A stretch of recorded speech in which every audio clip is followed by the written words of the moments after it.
Baik, assalamualaikum warahmatullahi wabarakatuh. Di sini perkenalkan, nama saya Muhammad Yusuf, mahasiswa jurusan Psikologi Islam, Fakultas Usuluddin Adab dan Dakwah IAIN Batu Sangkar. Pada kali ini, saya akan membahas tentang tugas yang diberikan oleh ibu dosen saya, yaitu Ibu Dani Yoselisa, MPC Psikolog. Beliau merupakan dosen pengampu pada psikologi atau kode etik psikologi. Baik, teman-teman yang berbahagia, tanpa berbasa-basi kita lanjut saja materinya. Kode etik psikologi, kasus dan analisis pasal. Kasus. B adalah seorang psikolog yang telah dikenal di Indonesia. Suatu hari, B mendapatkan seorang klien yang juga seorang pesohor Indonesia, yaitu D. Agar D merasa nyaman, B berusaha menjalin komunikasi yang intens dengan D. Namun kedekatan antara D dan B terjalin sangat akrab sampai pada tahap hubungan layaknya seorang pasangan. B menyadari bahwa yang telah dilakukannya telah menyimpang dari seharusnya.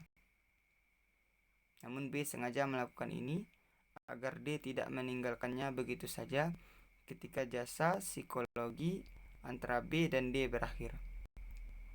Lalu B mengancam D untuk membocorkan pada media bila D meninggalkannya atau berhubungan dengan orang lain tanpa sepengetahuannya.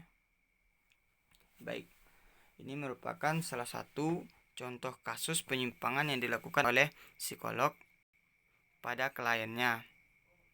Lalu nantinya kita juga akan membahas tentang pasal berapa saja yang dilanggar dan analisis apakah ini termasuk pelanggaran ringan, sedang, atau berat. Mari kita lanjutkan. Analisis kasus pada pasal yang terdapat di kode etik. Yang pertama, menurut saya adalah adanya keterlibatan perasaan pada proses konseling atau kontrak kerja. Jadi di sini melanggar pada pasal 2. Prinsipnya A ayat 5, yaitunya psikolog menghindari keterlibatan baik yang disadari maupun yang tidak disadari oleh prasangka. B. Dan pada prinsip B ayat 5, si B seharusnya mempertimbangkan lebih matang sebelumnya bahwa keterlibatan perasaan dalam proses konseling akan memberikan akibat buruk dalam menganalisa data serta mengintervensinya nanti. Mohon maaf atas kekeliruan saya dan tolong abaikan suara-suara yang tidak mesti. Baik, kita lanjut guys. Pada prinsip C ayat 1, 2, dan 3, si B seharusnya memiliki profesionalitas dalam bekerja dan memahami kode etik yang berlaku. Jadi yang pertama pada pasal 2 prinsipnya ayat 5, artinya psikolog harus dapat menghindari keterlibatan perasaan ya atau prasangka. Kemudian juga psikolog juga harus mampu mempertimbangkan secara matang apa yang harus dilakukannya saat memberikan konseling, dan juga si psikolog harus memiliki rasa profesionalitas dalam menjunjung kode etik yang berlaku. Berikutnya pada bagian 2 saya akan membahas tentang terlibat masalah dan konflik personal. Jadi ini melibatkan pada bab 3, coba buka nantinya pada buku kode etik psikolog atau ilmuwan psikolog oleh HIMSI. Di sana pada bab 3 pasal 11 ayat 1, yaitu menyadari bahwa masalah pribadi dapat mempengaruhi efektivitas kerja. Kemudian ayat 2-nya yaitunya waspada terhadap adanya masalah dan konflik pribadi.